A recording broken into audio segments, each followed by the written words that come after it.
It's another day in the garage. So I've been getting parts randomly, and I got my SLR adjustable lollipops. I got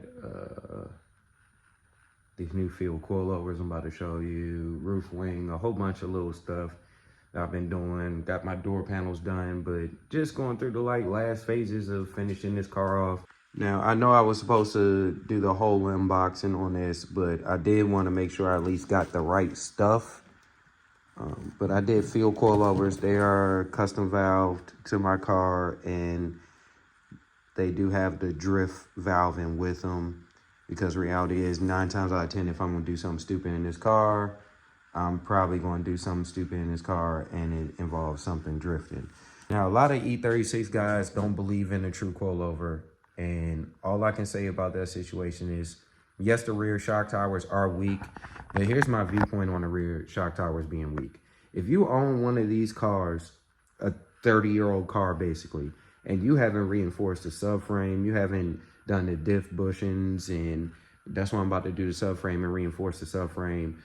You haven't reinforced the shock towers and little stuff like that. You don't need to be owning an old car like this and adding power. Like let's just keep it.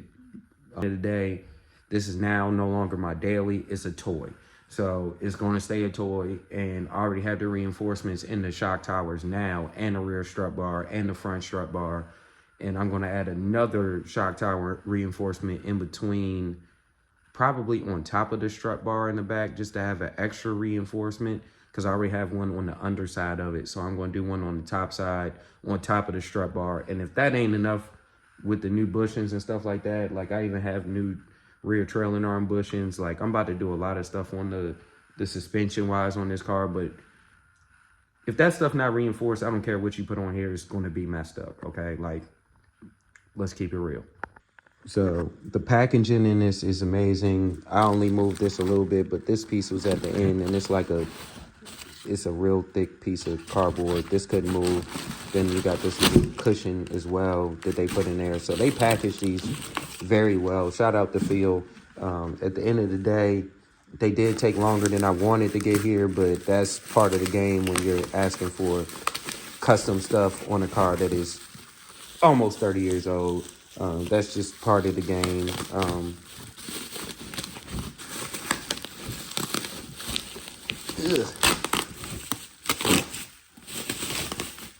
So these, luckily, even though I already have camber plates on my car, these come with fresh camber plates. I honestly just got tired of the custom Swiss spring, changing out springs in the rear end in this car. I really got tired of changing rear end springs. The front springs, I've changed twice now, and they're just not valved right for this LS setup. So these come with the camber plates on here. Beautiful looking coilovers. Now I did do, it's a little uniball. I did the uniball upgrade on the, probably be broken up in a couple videos. It's beautiful coilover. The reason why this is going to be broken up in a couple videos, because I can do the front ones. I'm probably going to start off with this one, and it even comes with like, that kit comes with little washers for the camber on the actual strut tower. I don't know if I'm going to need that. That might be a little excessive.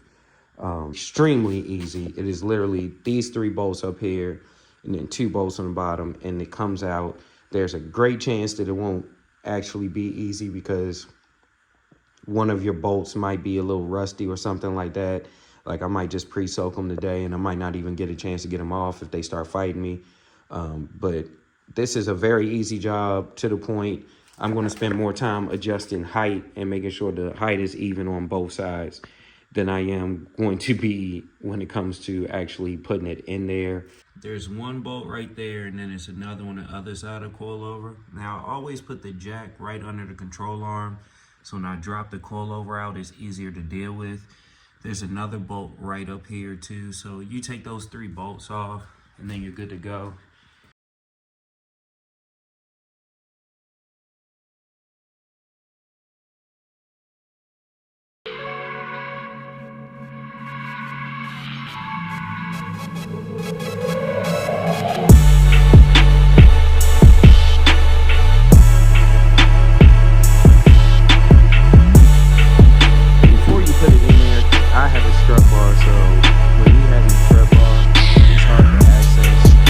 The camber bolts. So what I do is I max out the camber here before I even get it on the car.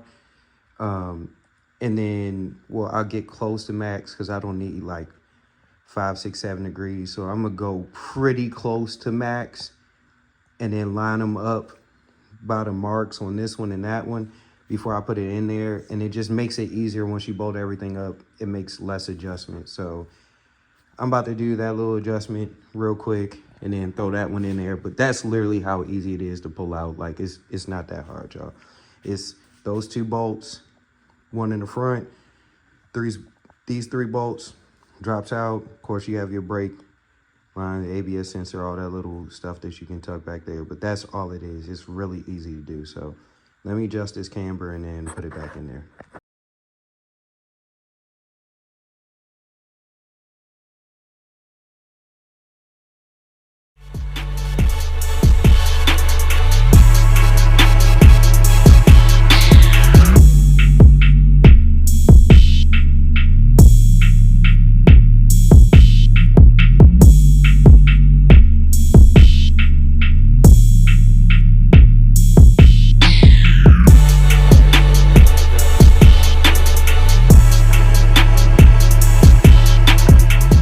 Couple notes that I want to show y'all when y'all installing coilovers. So what I did was I kind of left it where it was when they gave it to me in terms of like preload adjustment. I feel like they know way better than I would know with certain stuff. So when it comes to height, this one needs to be loose for your height. Make sure you tighten this one and this one first so it's actually next to your hub before you tighten this bolt, or because if you do this one first, it's gonna be hard as ever to get these bolts in because the thread isn't long enough. Okay, that's tip 1. Tip 2, before you put the second side in, if you're already, like in my case, you're already on coilover, so height is almost there, I'm going to adjust the height on this one first. Now this is going to probably take, I'm not even about to time lapse and do y'all like that. This is probably going to take like 10, 15 minutes at least, because I'm going to have to lift the car up, let it down, lift the car up, let it down until I get the height right on this one. Once I get the height right on this one, it's basically going to be the difference between the spring, the collar right here, and this collar. I'm going to measure it out after I know what I want on this side, and then I'm going to duplicate it already on this coilover for this side. That way, this just plops in, game over, real easy to deal with. So I'm about to just jam to some music. Y'all don't need to keep seeing all these time lapses. But this is how I did my camber. So I don't believe in completely maxing it out. I think that's a little excessive. Everybody got their own viewpoint. I still street this car, so I'm sure this is more than enough camber. I might suck it up and put the rear coilovers on just so I can get a after feeling compared to the old coils and the Swift springs that I had on my old setup, and just see how this feels in comparative to what I'm used to feeling. I might do that first before I drop the whole subframe, even though that's going to be annoying. I'm going to have to do the rear again. But so it's another day. The next day to be exact. The car rides amazing. Let me go ahead and say that. I haven't even done any valving or anything on the vehicle when it comes to the coilovers. But one thing that I want to put out there for everybody is, yes, I did the driver's side where I matched the coilovers. They were the height that I liked. And then I brought it over to the passenger side. and replicated that same exact height. Now, one thing that a lot of people forget to do is factor for the fact, unless you have a brand spanking new car, and even with a brand new car, is necessarily not exactly even. So even if you make the coilovers exactly even, it's going to be a little bit off. I'm noticing that the driver rear is the perfect height that I like.